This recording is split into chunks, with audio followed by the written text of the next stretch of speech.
Good morning, everyone. It is so good to be here with you this Sunday morning on this very first Sunday of Lent. Thanks so much to Tom McDermott, who invited me to be here with all of you. We hope that you're having a great renewal, and we hope that somewhere you're relaxed and you are warm and the sun is shining down upon you. Linda, thank you so much for leading us over these past few weeks and in the weeks that are to come. We appreciate you and all that you do for our congregation. Tommy, thanks for reading the scripture for this morning that we'll talk about in just a minute. And to Brad Thompson and the band, you guys are amazing. You can do absolutely anything. And what an honor it is to be here with all of you today as well. So the scripture reading, as you heard, is about darkness and light. And darkness is our theme for today, because today is the first Sunday of Lent as we begin the 40-day journey that leads us on quite a winding road, a road that very much reflects the human condition and our own journeys. And so that's what I'd like for us to talk about today, just in our short time together.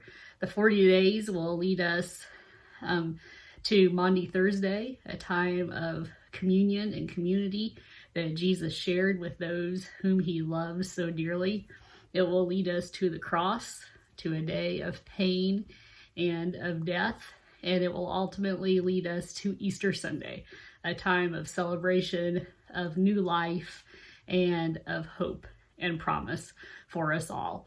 And so when we reflect on everything that has happened over this past year, it almost seems like the 40 days of Lent has been an entire year of Lent, because the isolation that has come to us, the disease of COVID-19, the loss of so many that we love so dearly, even from our own community and our own families. So many things. We grieve, and we grieve because of small things that are not necessarily small, because things in life can be small to one person, but they can be big to another. And we have all lost a lot of things in this past in the past months and year. We grieve those things. And as Tim Madigan says along in the book that he wrote with Patrick O'Malley, Getting Grief Right, if we live, grief does not escape us. Grief is a part of life. And sometimes we grieve things like activities that have been canceled. We grieve not being able to gather as a community on a Sunday morning, as we have been so used to over time. We grieve going out to eat or going to a movie. We grieve gathering with friends and seeing our families. We grieve the fact that relationships have been lost. We grieve the loss of jobs and new opportunities.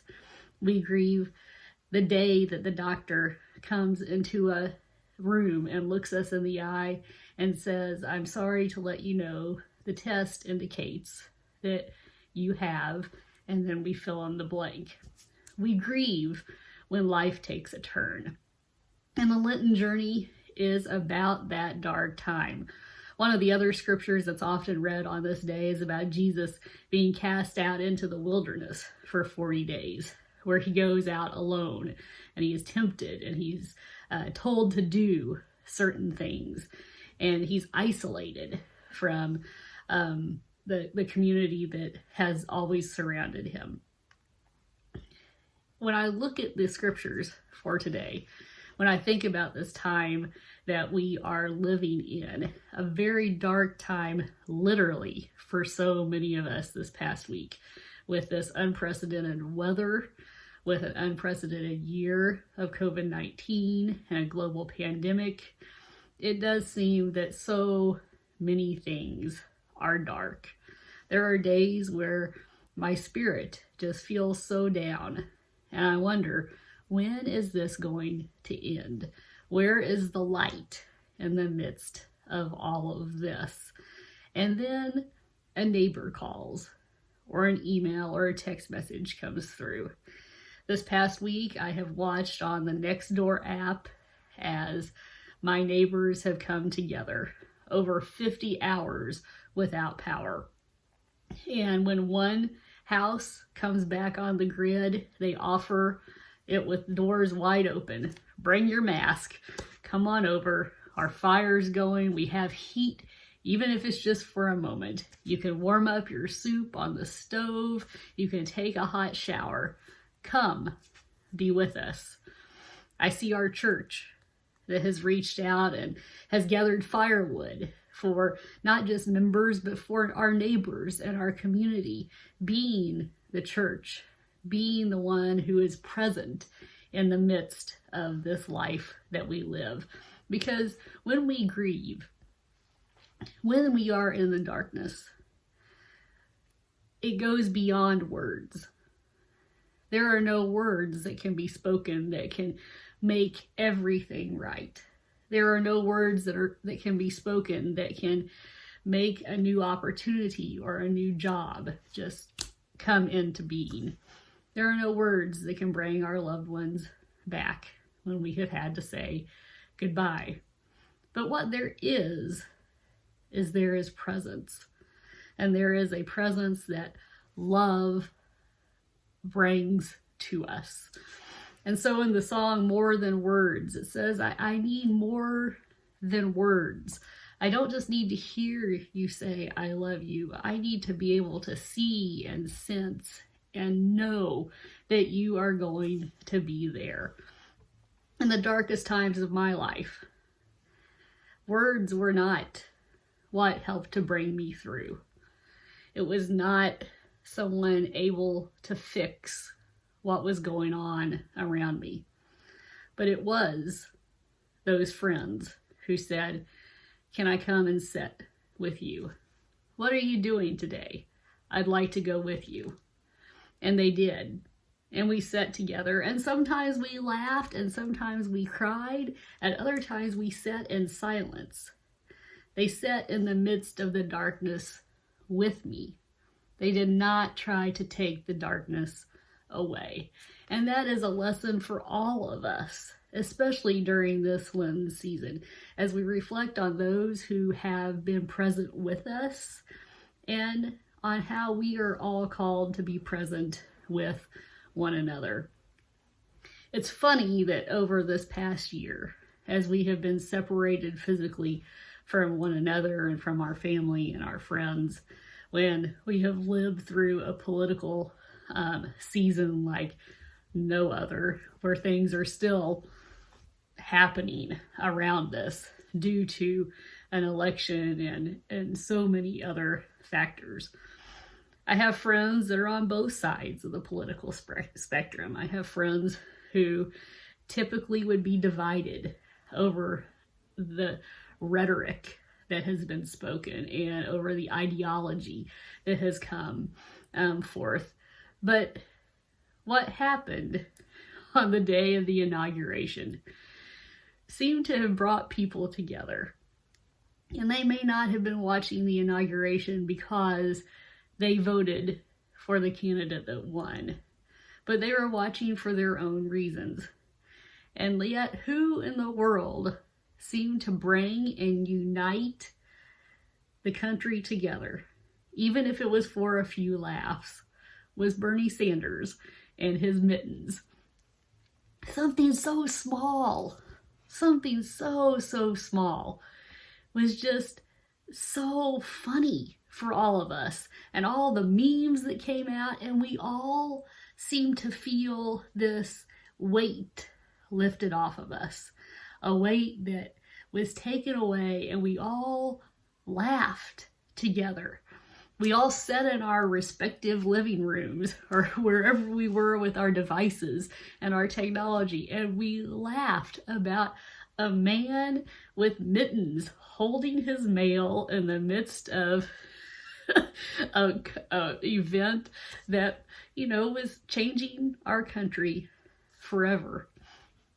And so how is it that in the midst of isolation and in the midst of a global pandemic, and in the midst of a time where we have snow and ice and no power and an electric grid in Texas that doesn't work the way that it's supposed to, in the midst of a time where we continue to struggle with financial burdens, where we continue to struggle with the fact that so many of our neighbors do not have homes to live, where we continue to struggle with issues of immigration and children being separated from their families, in a time in which we continue to struggle with our own personal struggles and our own personal worries and anxieties. How is it that we can come together? It seems that in my own personal life, I've worked with grief a lot. And about 6 years ago, I founded this nonprofit, A Memory Grows, that walks with parents who are grieving the death of their child. And I founded that out of my own grief of losing our son Max in 2013. And what I have seen play out in front of my eyes is something that I believe is very significant for this journey of Lent. And that is that sometimes it is the things that divide us that can actually unite us. Sometimes it's the things that there are no words for that actually bring us together when we can be among and be with others who understand. And so sometimes it's going to a group such as AA or NA or Al-Anon. Sometimes it's finding a grief group for those who have lost children or have lost a spouse or a loved one, a dear friend. Sometimes it's a cancer support group. Other times it's a group such as Overeaters Anonymous. Anytime we can gather with someone else who shares something that is in common, it brings us together in a way that other times we would have had walls built up around us, but those barriers fall and we're able to see one another eye to eye. We're able to hear one another as we share our stories, and we're able to say, me too. I get that. My journey may not be the exact same as yours, but I hear you, and I want to be with you and walk with you on this journey. There is a photo that came about just recently. It was actually taken in 2019, but it seems that it hit the internet and became viral just a couple months ago. And it was a photo that a Australian journalist, photographer, took of two penguins looking over the skyline of Melbourne, Australia. The story goes, and we don't know for sure the life of these penguins, but the story that surrounds this photo is that this one penguin, which you'll see in the picture that is more of a whitish color, is an older female penguin that lost her partner. And then sitting next to her with his fin out around her is another penguin whose partner recently died, and that these two have come together. And it seems that in their loneliness and in their isolation and in their grief, every night at the same time, they meet upon these rocks that overlook the skyline and the beautiful lights of Melbourne, Australia. And there they sit together. Penguins don't have words, for there are no words, but they do have a way of communicating that is more than words. And they sit together, and somehow they understand one another.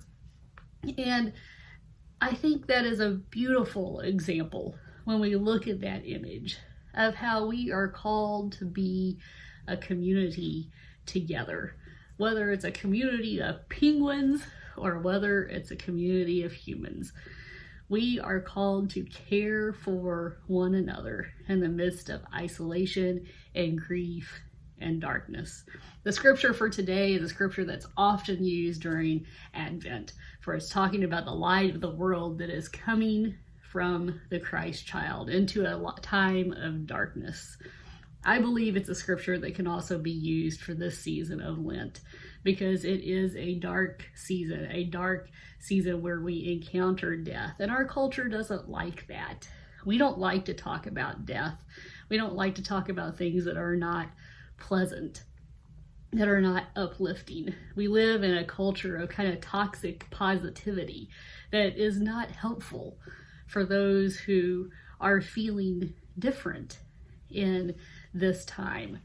And so I believe that Lent calls us to look deep within ourselves, and also calls us to live deeply outside of ourselves, so that we may not have the words, we may not feel that we are capable of being with someone or present with someone. It may be something that takes us totally out of our comfort zone, but we can do it by being present with one another, by finding the ways in which we have so much more in common than we have that separates us, by finding the things that bind us together, even if that's a house that is cold and that we're all experiencing something that we've never experienced before, a time without heat, a time without water, a time where we just need the warmth,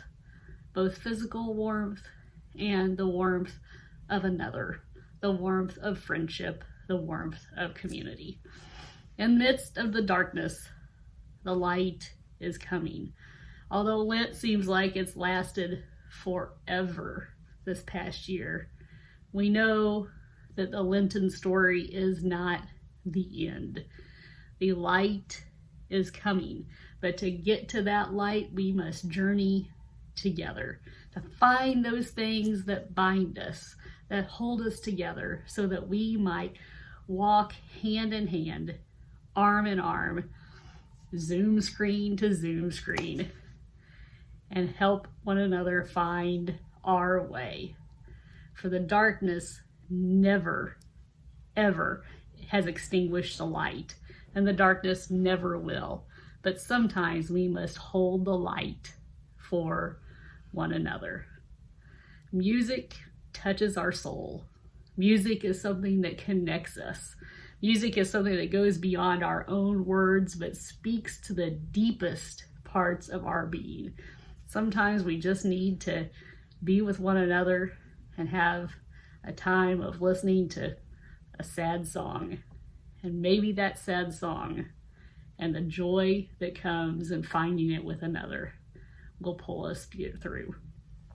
Blessings to you on this day. On this Lenten journey, know that you are not alone. We want to walk with you. We will walk with you. We will be present with you in the midst of the joy and on the days when there are just nothing. There's just nothing that can be said, when it goes beyond words. Sad songs, the hope of tomorrow, the light that is coming to us in the midst of the darkness. All of that brings us together. Peace to you, my friends.